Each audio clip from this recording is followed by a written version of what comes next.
Hi guys, welcome back to my channel. তো তোমরা কেমন আছো? আশা করছি তোমরা সকলে খুব ভালো আছো। আমিও ভালোই আছি। তো দেখো, আজকে ওয়েদারটা একটু ভালো আছে, বেশ বৃষ্টি বৃষ্টি হচ্ছে আর লুচি খেতে খুব মন করছে। তো সেই জন্য এখানে একদম বসে পড়েছি লুচি করতে। আর ওয়েদার যখন দেখবে একটু বৃষ্টি হয় তখন কিন্তু একটু ভাজা পোড়া, একটু বাইরের কোনো জিনিস খেতে কিন্তু মন চায়। তো সেই জন্য আজকে একদম এখানে আমি বসে পড়েছি লুচি করতে। তো তোমরা কেমন আছো, কোথা থেকে ভিডিও দেখছো অবশ্যই কমেন্টে জানিও। আর বৃষ্টিতে তোমরা কে কে ভাজা পোড়া বা ভালো ভালো মন্দ খেতে একটু ভালোবাসো অবশ্যই কমেন্ট করে আমাকে জানিও।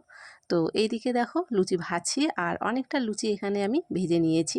আর একার হাতে না লুচি ভাজাটা একটু সমস্যায় হয়, কারণ একার হাতে লুচি বেলতেও হয়, ভাজতেও হয়।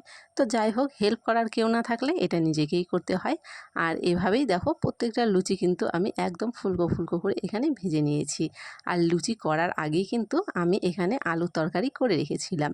তো আলুর তরকারি করাটা আমি এখানে দেখাতে যাইনি, কারণ বেশি বড় হয়ে যাবে ভিডিওটা, সেই জন্য পুরোটা এখানে দেখাইনি আমি। তো এই দিকে দেখতেই পাচ্ছ, একার হাতে একদিকে লুচি বেলছি আর এইদিকে একদিকে লুচি ভাজছি। তো এভাবে করেই কিন্তু একটা মহিলাকে, যার সাপোর্ট করার কেউ থাকে না আর কি, হেল্প করার কেউ থাকে না, তাকে করে নিতে হয়।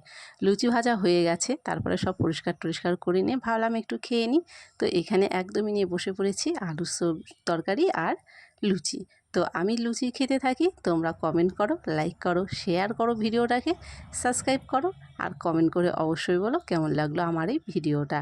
তো তোমরাও ভালো থেকো, সুস্থ থেকো, হ্যাপি থাকো। আর বৃষ্টি হচ্ছে, এই ওয়েদারটার মজা অবশ্যই নাও।